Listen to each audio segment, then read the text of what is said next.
आऊज़ुबिल्लाहिमिनश्शैतानिर्रजीम बिस्मिल्लाहिर्रहमानिर्रहीम। शुरू करता हूँ अल्लाह के नाम से जो बहुत ही मेहरबान हमेशा रहम फरमाने वाला है। अस्सलामुअलैकुम। एयर इंडिया फ्लाइट 171 की पहली ऑफिशियल क्रैश रिपोर्ट पब्लिक कर दी गई है और इसमें कुछ ऐसी चीजें सामने आई हैं जो आप लोगों को भी हैरान कर देंगी। जैसा कि कंपनी को एक साइड पर किया जा रहा है और काफी लोगों का मानना तो ये भी है कि मुर्दा पायलट्स पर सारा इल्जाम लगाया जा रहा है। जाहिर है वो लोग अब खुद को डिफेंड करने के लिए इस दुनिया में मौजूद नहीं है। इससे पहले हमने अपने इस चैनल पर एयर इंडिया फ्लाइट 171 की जो वीडियो शेयर की है वो सिर्फ और सिर्फ न्यूज़पेपर और उस वीडियो एविडेंस पर डिपेंड करती थी जो हमें मिली थी और उसमें से काफी बातें काफी हद तक दुरुस्त भी साबित हुई हैं, क्योंकि इस क्रैश की वजह से काफी ज्यादा जानें गई हैं। जहाज में मौजूद पैसेंजर्स के साथ साथ जिस हॉस्टल पे ये जहाज गिरा वहां पर भी काफी ज्यादा जानें गई हैं, जिनकी अभी तक कोई ऑफिशियल डिटेल नहीं दी गई। इसी वजह से ये क्रैश सिर्फ इंडिया नहीं बल्कि पूरी दुनिया में डिस्कस किया जा रहा है। इसी वजह से हर कोई इसकी फर्स्ट ऑफिशियल क्रैश रिपोर्ट के इंतजार में था, जो कि अब हमारे पास मौजूद है। आज की इस वीडियो में हम इस क्रैश रिपोर्ट को टोटली डिटेल से समझने की कोशिश करेंगे। Welcome to our new video. ये रिपोर्ट प्रोवाइड की गई है India aircraft accident investigation bureau की तरफ से। 12 जून सुबह के 11:17 पर यह जहाज दिल्ली से अहमदाबाद पहुंचता है। इस रिपोर्ट में यहाँ तक बताया गया कि जब ये फ्लाइट अहमदाबाद लैंड हुई तो इसके क्रू मेंबर ने एक रिपोर्ट दर्ज करवाई, जिसके मुताबिक जहाज की टेल पर लगे स्टेबलाइजर पोजीशन को मेजर करने वाले सेंसर ठीक से काम नहीं कर रहे थे। इस शिकायत को फौरन ही दूर कर दिया जाता है और 12:10 पर इनको ग्रीन सिग्नल दे दिया जाता है। जहाज के मेन पायलट थे कैप्टन सुमित और को पायलट थे कैप्टन कुंदर। ये दोनों ही मुंबई से ताल्लुक रखते थे, क्योंकि पिछले 24 घंटों में इन दोनों पायलट्स ने कोई भी प्लेन नहीं उड़ाया था। इसी वजह से इनकी नींद बिल्कुल पूरी थी। फ्लाइट से पहले दोनों पायलट्स का ब्रेथलाइजर टेस्ट भी किया गया, यानी कि उन्होंने फ्लाइट से पहले किसी किस्म की भी शराब नहीं पी थी। फ्लाइट से पहले प्लेन में फ्यूल का वेट 54,200 किलो था और प्लेन का टेक ऑफ वेट 2,13,000 किलो था और ये लोग इसी प्लेन का वेट 2,18,000 किलो तक ले जा सकते थे, जो कि इस प्लेन के लिए अलाउ था। और इससे ये साबित होता है कि प्लेन ओवरवेट भी नहीं था। रिपोर्ट्स के हिसाब से ये प्लेन एग्जैक्टली 1:38 और 39 पर टेक ऑफ करता है और ठीक 1:38 और 42 पर ये प्लेन अपनी मैक्सिमम स्पीड यानी कि 180 नॉट तक जा पहुंचता है और इसके फौरन बाद ही दोनों इंजन के स्विचेस रन पोजीशन से फौरन कट ऑफ पोजीशन पर आ जाते हैं। मेनली इनका काम इंजन को सप्लाई पहुंचाना है। अगर मैं बिल्कुल आसान अल्फाज इस्तेमाल करूं आप लोगों को समझाने के लिए तो इसका मतलब ये है कि जब ये स्विचेस रन पोजीशन पर होते हैं तो ऐसा समझे कि ये ऑन होते हैं, यानी कि इंजन तक फ्यूल पहुंच रहा है, और जब ये कट ऑफ पोजीशन पर होते हैं तो इसका मतलब होता है कि ये ऑफ पोजीशन पर हैं, यानी कि इंजन तक अब फ्यूल नहीं पहुंच रहा।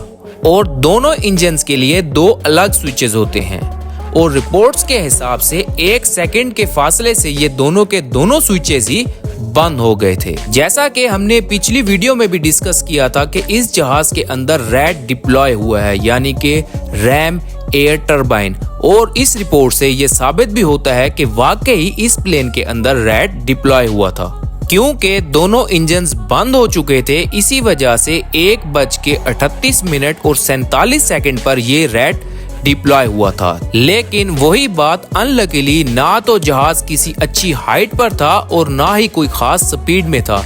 इसी वजह से ये रैट भी जहाज की कोई मदद ना कर सका, क्योंकि रैट के प्रॉपर काम करने के लिए जहाज की अच्छी स्पीड होनी चाहिए, क्योंकि जितनी ज्यादा स्पीड होगी ये टरबाइन उतना ही अच्छा काम करेगा और जहाज के अंदर थोड़ी बहुत इलेक्ट्रिसिटी प्रोवाइड कर देगा, जो पायलट्स के काफी ज्यादा काम आ जाती है। जब दोनों इंजन्स बंद हो चुके थे, रिपोर्ट्स में देखा जा सकता है कि एक पायलट दूसरे पायलट को कहता है, why did you cut off, यानी कि तुमने इंजन्स को फ्यूल सप्लाई क्यों बंद की। और इसके जवाब में दूसरा पायलट फौरन कहता है I did not do so, यानी कि मैंने ऐसा कुछ नहीं किया। और अफसोस के साथ पूरी इस रिपोर्ट में इन दोनों पायलट्स की सिर्फ यही बात लिखी गई है। अगर इससे ज्यादा पायलट्स की बातचीत को मेंशन किया जाता तो इस रिपोर्ट को समझने में मजीद आसानी हो जाती। ये भी हो सकता है कि इसके बाद पायलट्स को मौका ही ना मिला हो बात करने का, लेकिन रिपोर्ट में ऐसा कुछ भी मेंशन नहीं है। इवन यहाँ तक नहीं पता कि ये सवाल किसने किया और आगे से जवाब किसने दिया। इस रिपोर्ट के आने के बाद जवाब मिलने की बजाय और ज्यादा सवाल खड़े होना शुरू हो गए हैं, जैसा कि क्या किसी पायलट ने जानबूझ के इन स्विचेस को बंद किया, या फिर इन स्विचेस के अंदर कोई डिफॉल्ट था जिसकी वजह से ये खुद ब खुद वाइब्रेशन के साथ कट ऑफ पे चले गए। इस रिपोर्ट के आने के बाद काफी अजीबोगरीब थ्योरीज भी बनना शुरू हो गई। उनमें से तो कुछ लोगों का मानना था कि इनमें से एक पायलट का दिमागी तवाज़ुन खराब था और वो सुसाइड करना चाहता था, जिस वजह से उसने चुपके से दोनों स्विचेस को ऑफ कर दिया। हालांकि रिपोर्ट्स में क्लियरली देखा जा सकता है कि स्विचेस के ऑफ होने के 10 सेकंड के बाद यानी कि 1:38 और 52 सेकंड पर पायलट्स फ्यूल स्विचेस को दोबारा ऑन पोजीशन की तरफ करते हैं। तो यहाँ पर सोचने की बात यह है कि अगर एक पायलट उनमें से सुसाइड करना चाहता था तो वो दूसरे पायलट को ये स्विचेस दोबारा ऑन करने कैसे दे सकता है।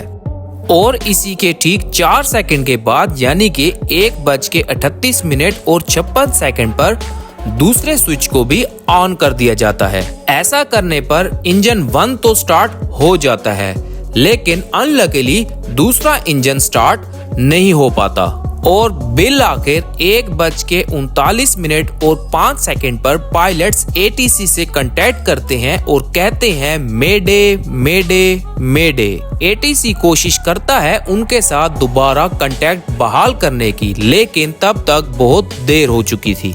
इनफैक्ट इस पूरी रिपोर्ट में कहीं भी ये मेंशन नहीं है कि इन दोनों फ्यूल स्विचेस को पायलट्स ने ही कट ऑफ किया है। अगर आप लोग भी ये अज्यूम करते हैं कि गलती से शायद पायलट का हाथ लग गया हो और ये स्विच बंद हो गया हो, तो ये इतना आसान नहीं है, क्योंकि ये कोई मामूली स्विचेस नहीं हैं। इनके अंदर बड़े स्प्रिंग्स लगे होते हैं और इसके साथ साथ इसके अंदर स्टॉप लॉक मैकेनिज्म होता है, यानी कि जब भी इसको ऑन या ऑफ करना होता है तो इसको पहले जोर से ऊपर की तरफ पुल करना होता है। ऊपर पुल होने के बाद ही ये आगे या पीछे जा सकता है, यानी कि इसको सिर्फ हाथ लगने से ऑन या ऑफ नहीं किया जा सकता। हाँ, यहाँ पर एक बात जरूर है, अगर हवा में ऊपर हाइट पर कोई इशू हो जाए यानी कि किसी एक इंजन में आग लग जाए तो पायलट्स इन स्विच का यूज करते हुए उस इंजन को बंद कर देते हैं, यानी कि उसकी फ्यूल सप्लाई को रोक दिया जाता है ताकि ये आग मजीद ना भड़के। कुछ एक्सपर्ट्स का यहाँ पर तो ये भी मानना है कि किसी इलेक्ट्रिकल या सॉफ्टवेयर ग्लिच की वजह से ये switches automatically cut off position पर भी जा सकते हैं। रिसेंटली कुछ साल पहले बोइंग के 737 प्लेन्स और कुछ और बोइंग के प्लेन्स में ये इशू आया था कि इसके अंदर जो ये स्विचेस हैं ये लॉक पोजीशन पर नहीं रुक रहे, यानी कि हाथ लगने से ऑन और ऑफ हो रहे हैं, जबकि इनको पुल करना लाजमी है। इस वजह से 2018 में अमेरिकन एविएशन ने कुछ प्लेन्स को शॉर्ट लिस्ट किया और शॉर्ट लिस्ट करने के बाद कहा गया कि इन स्विचेस को तब्दील कर दिया जाए या इनको प्रॉपरली मेंटेन किया जाए। और इस शॉर्ट लिस्ट की हुई प्लेन लिस्ट में बोइंग 787 का भी नाम था और अनलकीली एयर इंडिया फ्लाइट 171 असल में बोइंग 787 का ही एक जहाज था। लेकिन यहाँ पर अमेरिकन एविएशन से एक छोटी सी गलती हुई, उन्होंने इस चीज को मैंडेटरी नहीं बनाया, बल्कि उन्होंने ये नोटिस सिर्फ और सिर्फ एक एडवाइजरी बनाया।